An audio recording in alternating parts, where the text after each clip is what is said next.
नमस्कार मु ताराकांत नायक मु आज +2 सेकेंड इयर पिला आर्ट्स पिला मानक पई तांको राजनीति बहिर राजनीतिक दल विषयटी नहीं आसी मु या नोट तैयारी कर दी जहाँ फल तुमको पढ़ा लिखा एवं नोट तैयारी करिबारे सहायक हेब। राजनीतिक दल कहले कौन बुझ यार कार्यावली आलोचना कर। राजनीतिक दलगुड़िक होउछि गणतंत्र आत्मा, सोल ऑफ डेमोक्रेसी।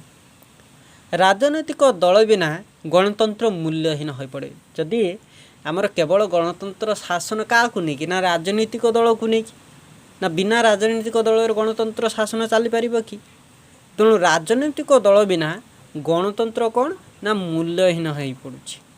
सर्वप्रथमे 1640 ख्रीष्टाब्द सम्राट जालसंक द्वारा जाठ दल और श्रमिक दल सृष्टि होता है। या मन रख यह सर्कुलेसन आसपे जे 1640 ख्रीष्टाब्द सम्राट जालसंक द्वारा जाठ दल बा श्रमिक दल सृष्टि होता। किंतु आधुनिक राजनीतिक दल युक्तराष्ट्र अमेरिकार सृष्टि होता, जो दल केतक निर्दिष्ट नियम संगठित होती एवं सांविधानिक उपाय क्षमता हासिल करने उद्यम करते। जो दल कौन ना निर्दिष्ट नीति नियम से बंधा एवं सांविधानिक उपाय जो संविधान आम नियम अच्छी निर्वाचन क्षेत्र में से उपाय से माने क्षमता हासिल करने उद्यम करता ही राजनैतिक दल कहुए। बर्तमान आम जाना तार कार्यवली विषय। कार्यवली हूँ या ना प्रथमतः हूँ जनमत सृष्टि करवा। बिना जनमत राजनीतिक दल ना आग को बढ़ी पार ना से माने एक स्वतंत्र परिचय सृष्टि करें से जो दल विषय। तेणु प्रथमतः राजनीतिक दलर कार्य कौन ना जनमत सृष्टि करवा। तेणु राजनैतिक दल गुड़िक सदा सर्वदा जनमत सृष्टि करिबारे तत्पर थांती। जेहेतु आमर गणतांत्रिक राष्ट्र रे निर्वाचन अच्छी, निर्वाचन रे प्रार्थी चयन हुए एवं संख्यागरिष्ठता दरकार। तेणु से माने प्रथम आगभर हो उठती कौन ना जनमत सृष्टि करने। शासन क्षमता आसवाई जनमत होची एक मुख्य आधार। जदि आम जो राजनीतिक दल माने शासक दल केते हेबे ना जेते जनमत आसबा एवं से माने अधिक भोट रे संख्यागरिष्ठता हासिल करेंगे। तेणु कौन ना शासन क्षमता आसवाई जनमत मुख्य आधार अटे। जनसाधारणकर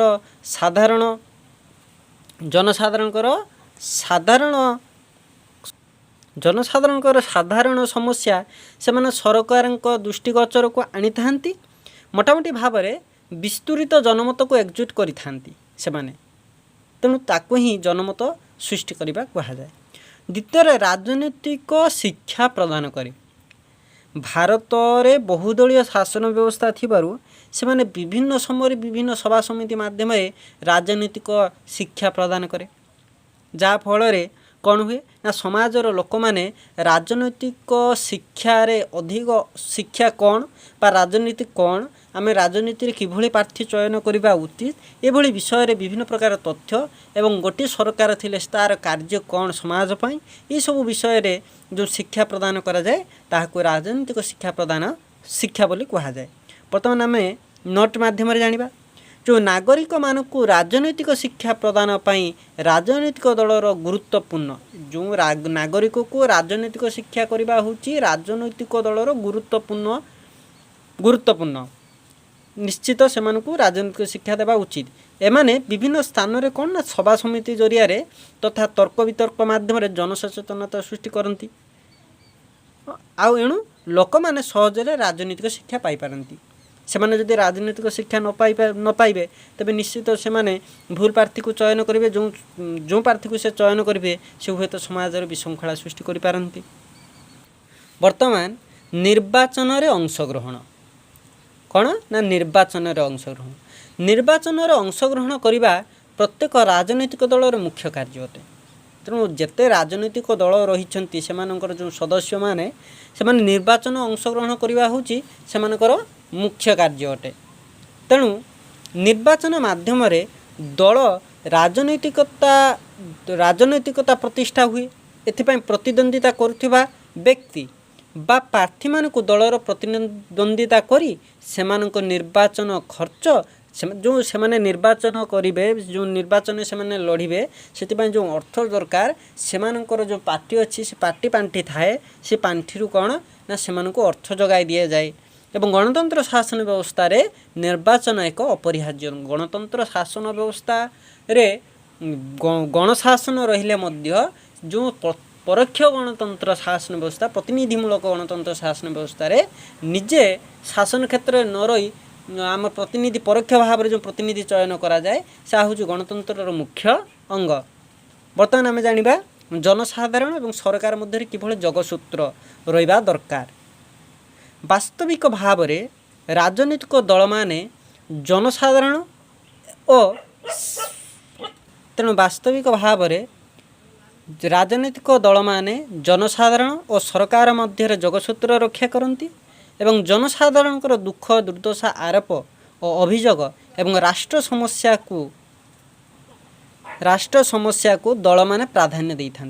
जो दल बा मेंट दल माने मेंट सरकार जो गठन हुए बहुदलीय शासन व्यवस्था रे किछि समय किछि निर्वाचन रे कौन हुए ना से माने संख्यागरिष्ठता हासिल करि पारंती नाही।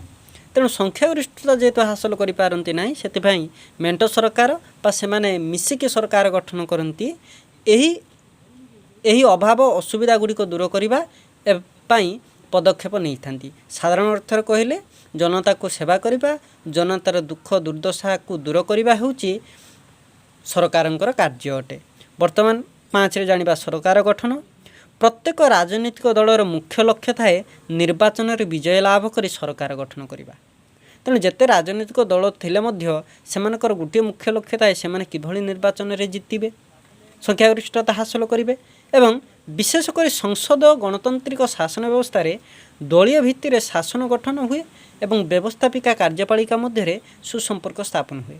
एणु राजनीतिक दल माने जनमत को निज सपक्ष रखापी से चेष्टित हुंती। वर्तमान गणतंत्र को कार्यक्षम कराए तो गणतंत्र शासन सफल रूपायन पाई राजनैतिक दल मुख्य भूमिका ग्रहण करिथांती। निर्वाचनर उष्णता को वृद्धि करी सक्रिय जनमत सृष्टि पाई राजनीतिक दल विभिन्न प्रकार सांवैधानिक पंथा मध्य से अवलंबन करिथांती एवं प्रतिनिधिमूलक माध्यम राजनीतिक दल को उपेक्षा करा जाए। बर्तमान आम 7 जानिबा सामाजिक कल्याण कार्य। राजनीतिक दल दैवी दुर्विपाक समय लोकमानक निकट पहुँची साहाय्यर हाथ बढ़ाई था। जो राजनीतिक दल समाजर कल्याण निमंते जिते दैवी दुर्विपाक मरुड़ी बात्या ये सब समय महामारी समय लोकमानक निकट पहुँची से विभिन्न प्रकार सहायतार हाथ बढ़ाई था। गृह उपकरण आवासपत्र आदि लोकमानंकु जगाई दियंती फल जनसाधारण सहित राजनैतिक दल मानकर सुसंपर्क रही है जहाँ फल कारण परवर्ती निर्वाचन मध्य से संख्यागरिष्ठता हासिल कर सरकार गठन करें। मु भावुँ निश्चित तुम्हें बुझीपार एवं यह नोट तैयारी कर तुम परीक्षा लिखिपार।